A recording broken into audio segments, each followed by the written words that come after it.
ফরহাদ, সমাবেশে নেতাকর্মীদের সমাগম কেমন দেখছেন আর তারা কি বলছেন, আর দলের ভারপ্রাপ্ত চেয়ারম্যানের কাছ থেকে কি ধরনের বার্তা প্রত্যাশা করছেন তারা জানাবেন আমাদের।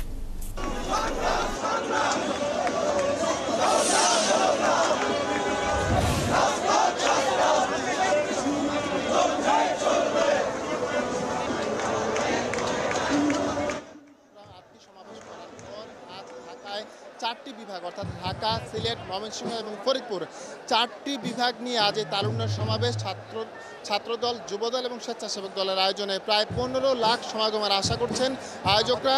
পুরো পল্টন জুড়ে আমরা যদি একটু দেখাতে চাই, আমার ডান পাশ থেকে নাইটেঙ্গেল মোড় থেকে শুরু করে একেবারে বাঁ পাশ থেকে আরামবাগ পর্যন্ত পুরো এলাকা জুড়ে ছাত্রদল, যুবদল এবং স্বেচ্ছাসেবক দলের নেতাকর্মী যারা রয়েছে তারা এখানে এসেছেন।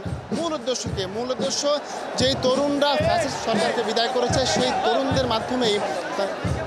মাধ্যমে দলের ভারপ্রাপ্ত চেয়ারম্যান তারেক রহমানের নেতৃত্বে ডিসেম্বরের মধ্যে একটি অবাধ, সুষ্ঠু ও নিরপেক্ষ নির্বাচন অনুষ্ঠিত হবে এবং সেই নির্বাচনের মধ্যে বাংলাদেশের নতুন গণতন্ত্রের সূতিকাগার হবে। আমাদের সাথে রয়েছেন মহানগর দক্ষিণ যুবদল আহ্বায়ক এনামুল হক। আমরা তার সাথে কথা বলবো। কেমন সমাগম আজকে আশা করছেন?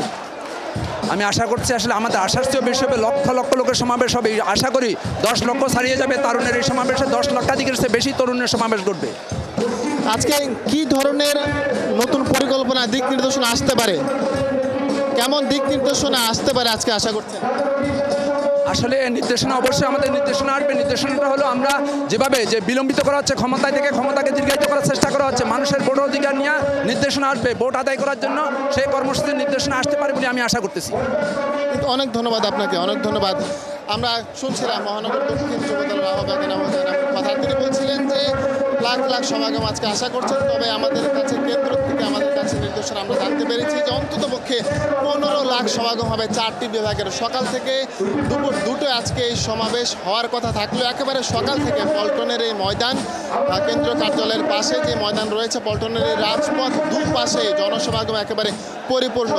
নাইটেঙ্গেল থেকে শুরু করে আরামবাগ পর্যন্ত পুরো এলাকা জুড়ে ছাত্রদল, যুবদল, স্বেচ্ছাসেবক দলের যে সকল নেতাকর্মী যারা রয়েছেন বিভিন্ন এলাকা থেকে, বিভিন্ন জায়গা থেকে, 4 বিভাগের বিভিন্ন জেলা, বিভিন্ন উপজেলা, বিভিন্ন ওয়ার্ড, ইউনিয়ন, বিভিন্ন পাড়া মহল্লা থেকে তারা এসেছেন, গাড়ি করে এসেছেন। তাদের উদ্দেশ্য একটি, তাদের দেশনায়ক তারেক রহমান সুনির্দিষ্ট একটি দিক নির্দেশনা দেবেন। সুনির্দিষ্ট দিক নির্দেশনার মাধ্যমে আগামী ডিসেম্বরের মধ্যে একটি অবাধ, সুষ্ঠু এবং নিরপেক্ষ নির্বাচন হবে। এই নির্বাচনের মাধ্যমে দেশের নতুন করে গণতন্ত্র লেখা হবে, তারা এই আশা করছেন। এখনও পর্যন্ত সমাবেশ শুরু হয়নি, তবে সমাবেশ শুরু না হলেও আসলে তিল ধারণের ঠাঁই নিয়ে বলা যায় পুরো এলাকা জুড়েই সমাবেশটি 2টো থেকে শুরু হবে। 2টো থেকে শুরু হয়ে কেন্দ্রীয় নেতা যারা রয়েছেন তারা কথা বলবেন, তারা দিক নির্দেশনা দেবেন এবং তারা অপেক্ষা করবেন তাদের দেশটা ভারপ্রাপ্ত চেয়ারম্যান তারেক রহমানের দিক নির্দেশনার জন্য।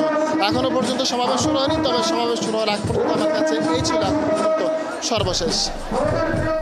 ফরহাদ, ধন্যবাদ আমাদের সাথে যুক্ত থাকার জন্য। আপনি থাকুন সেখানে, আমরা নিশ্চয়ই সমাবেশের আরও তথ্য আপনার মাধ্যমে দর্শকদের জানানোর চেষ্টা করব।